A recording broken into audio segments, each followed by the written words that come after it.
People always say winter makes the world quiet. They say the snow absorbs sound, the cold slows everything down. But that night, I learned something else. Winter doesn't make things quiet. It just makes it easier to hear what was already there, hiding in the silence. The storm began just before sunset. At first, it was gentle, with snowflakes drifting down as if they couldn't decide where to land. I remember standing by my window, watching the streetlights blur behind a curtain of falling white. The weather forecast had warned us about heavy snow, but it didn't feel threatening. This was winter. This was normal. I lived alone, in a small house on the edge of town. It's the kind of place you pass without ever really seeing it. I have no close neighbors, just trees, an empty road, and a whole lot of silence. I'd lived there for years and never had a single problem. But that night, something felt different. I locked the door earlier than I usually do. The temperature was dropping fast and the wind began to howl, rattling the window panes. By 9 o'clock, the snow was so thick the world outside was completely erased. No cars on the road, no footsteps in the snow, just a swirling vortex of white and dark and wind. I turned off most of the lights, keeping just a single lamp on in the living room. The heater hummed its soft, steady rhythm. It felt safe, cozy even. Then, at 10:12 p.m., the power went out. Everything stopped at once. The heater, the lights, the faint electrical hum that you never notice until it's gone. The silence that followed was heavy, unnatural. I just sat there in the dark, listening, waiting for the power to flick back on. It never did. I grabbed my phone to check for updates, but there was no signal. Just a weak battery icon and a blank screen. Useless? I switched on its flashlight and did a sweep of the windows. Snow was already piling up against the glass, drifting higher and higher. The storm had sealed me in. And that's when I heard the first knock. 3 slow, deliberate taps on the front door. I froze. My heart hammered against my ribs. No one should be out there.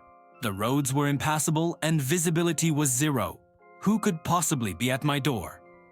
I held my breath, listening. It came again. This time, louder, resonant.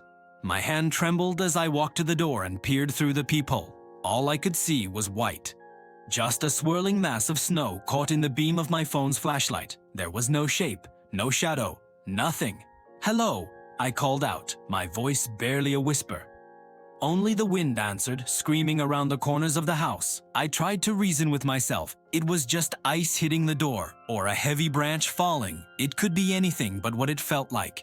I turned away from the door, trying to calm my racing thoughts. And then the knocking moved. This time, it came from the side of the house, from the wall of the living room. Slow, intentional, like someone was walking along the outside, testing the walls. My breath caught in my throat. I rushed to the windows, shining my light into the storm. There was nothing, just snow pressed up against the glass like a suffocating white wall. Then I heard footsteps. Not outside, inside. They were coming from right above my head. But I don't have a second floor. My house is a single story. The sound was unmistakable though. Wood creaking under a heavy weight, a pause, another step. It sounded like something was pacing in my attic. I stood completely still in the middle of the living room, frozen with a terror I'd never known. The flashlight beam shook wildly in my hand. I managed to whisper, "Is someone there?" The footsteps stopped. The silence that returned was deeper this time, and it felt like it was waiting for something. Then I heard a new sound. It came from right behind me. Breathing. I could feel it on the back of my neck. Not warm, not human. It was cold, shallow, and impossibly careful. I spun around, sweeping the flashlight through the empty air. Nothing was there, but the atmosphere in the room had changed. It felt wrong, like a door had been opened to somewhere that wasn't part of this world. The knocking started again, but now it came from every direction at once. The front door, the windows, the walls, all around me. It wasn't loud or desperate, it was polite, patient. I backed away, stumbling into the corner of the room, clutching the flashlight like it was a weapon that could protect me. The storm outside howled, but I just knew that these sounds weren't coming from the storm anymore. They were coming from inside the house. A voice finally spoke. It was low and slow, and it cracked like wood freezing in the dead of winter. It said, "Let us in." A scream tore from my throat. I ran to the bedroom, slammed the door, and locked it. My hands shook so badly it took me 3 tries. I pushed my dresser, my nightstand, anything I could move against the door. Then I collapsed onto the floor, pulling my knees to my chest, and listened as my own house came alive.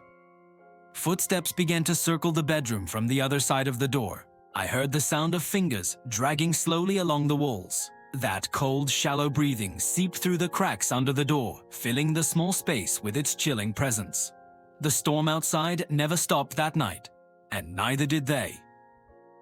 At some point, sheer exhaustion took over. I don't remember falling asleep.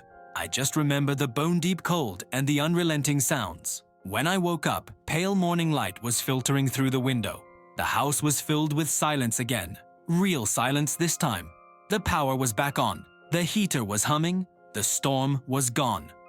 Slowly, I unblocked the bedroom door and opened it. The house looked completely normal, undisturbed, empty. I told myself I must have imagined it all. A fever dream brought on by the isolation and the storm. A waking nightmare. Then I opened the front door to look outside. The world was blanketed in a pristine, untouched layer of fresh snow.